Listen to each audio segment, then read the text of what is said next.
Welcome to a light fish cage.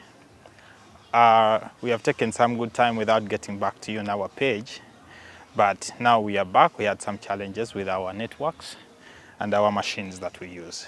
Basically, today we wanted to discuss about the cages. How do we start the business? How profitable is the business? What procedures we go through when you're going to start the fish cage business?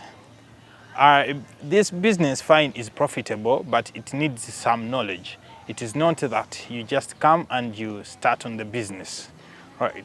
This is whereby we shall build cages on the lake. But which types of lakes do we build on our cages? We have various lakes in Uganda. That is the only biggest opportunity we have.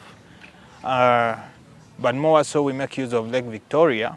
Lakes like Katwe, those salty lakes, we don't use them basically for tilapia, because tilapia, catfish are the profitable fishes in Uganda here right now. But I would highly recommend people to basically deal in tilapia because it is profitable. Fish caging business, before you venture into it, you have to know what you're supposed to have. You are not going to just go onto the lake and you start up your own business there without having the license. Before anything else, first have the license in the business. How do you come up with this license? For you to say that you have the license, what procedures do you go through? What steps do you go through?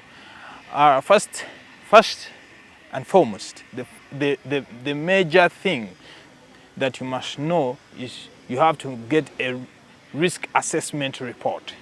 This risk assessment report, it's a report you can get from Nafiri. Those people from Nafiri can help you through your district fisheries officer. You can go through Nafiri depending on the district. Nafiri is in Jinja. When you go through Nafiri, they get for you a risk assessment report. Which risk assessment report you are supposed to take it to the Ministry of Fisheries, and they will give you some money you pay into the bank, and then they give you a license. Here in Uganda, basically that can consume about 3 million.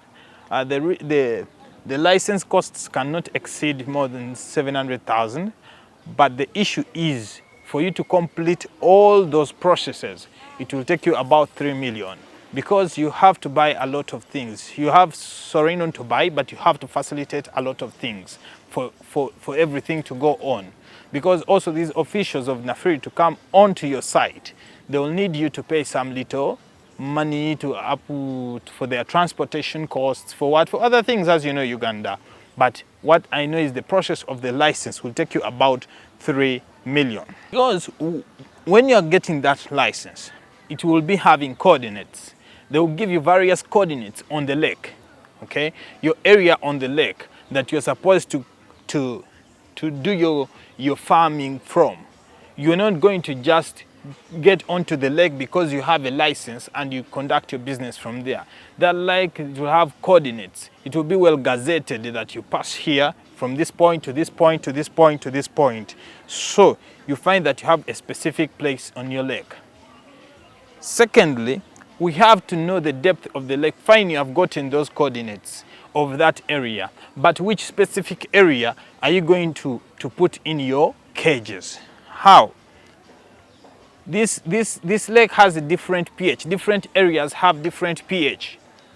Secondly, different areas have different depths. If you're going to put, let me say, your cages 6 by 6 by 6, maybe when you're using a square cage, when it's going to be 6 by 6 by 6 down, we need a place that is a depth of more than 12 meters, right? For easy water movement and circulation. We cannot use a place that is 9 meters deep and we put a cage of 6 meters deep. No, we cannot do that. So we have to first know what depth do you wish. Because at least I would recommend someone to use a net of a depth of 6 meters. For what reason? And for higher profitability, because these cages are low volume density, high volume density cages, whereby we stock per cubic meter. So for you to get higher profits and to stock heavily into one cage, the more depth the more fish we stock, because we stock per cubic meter. So after us getting the place where we are going to put the cage, there we shall install the cages into water. After construction of the cages on land, we put them onto water. It will be another lesson for us for showing how we construct a cage. I think that we shall be on a site, show you how we construct a cage and put it into water. So after us installing the cage into the water, now you have to look at the thing of feeds. What feeds are you going to use?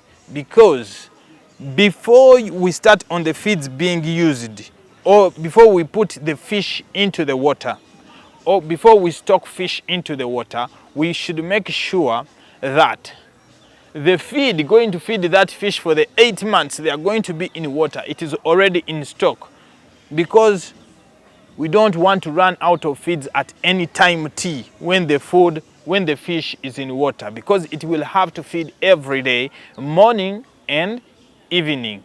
Only it will not feed on days whereby there will need be, and we shall teach you that. Which days can we feed the fish, which days can't we feed the fish, depending on the weather changes. So the food to be used in those cages must be already there for us not to run out of the feeds. Let me basically talk about these feeds. Which feeds do you basically use? We have feeds that are imported and we have feeds that are made from here. The only challenge with some feeds may be, some challenge with some feeds, they don't have the proteinous content, the nutrient content, because we use feed pellets. But the nutritious content into the feeds matters a lot, because every food you buy, it is costly. We do a food conversion, FCR, food conversion ratio, whereby we want that for you to make profits, the feeds you use matter a lot to the weight of the fish that we are going to raise or to get after 8 months, because we want at least the feed conversion ratio to be 1:1. For you to raise a 1 kilogram fish, you must have fed it 1 kilogram feeds. So since we start selling our fish at 500 grams, it must have consumed a half a kilogram for you to sell it on market. So if the feeds are not good enough, you will not be able to raise the necessary table size of fish for a period of 8 months. In a period of 8 months, you will not have raised the table size of fish. So we look at such areas, but I'm not ready to talk about which type of feed is good, which type of feed is bad, because I cannot air it out on air, but you can basically call me on my phone number down there, and you call me, I tell you, I advise you on what feeds you can use for you to basically get out of your fish, because feeds, fine, you may opt for cheap feeds because they are made, but in actual sense, you are not going to get the exact profit you would wish to, or you will find yourself rearing fish for about a period of about a year, but you have not yet even raised 500 kilograms, but the fish is still eating every day, every day, every day. Anyway, thank you very much. We shall meet in our next video. Time to come. Call me. We are Elite Fish Caging Company based in Uganda. Thank you very much. See you next time.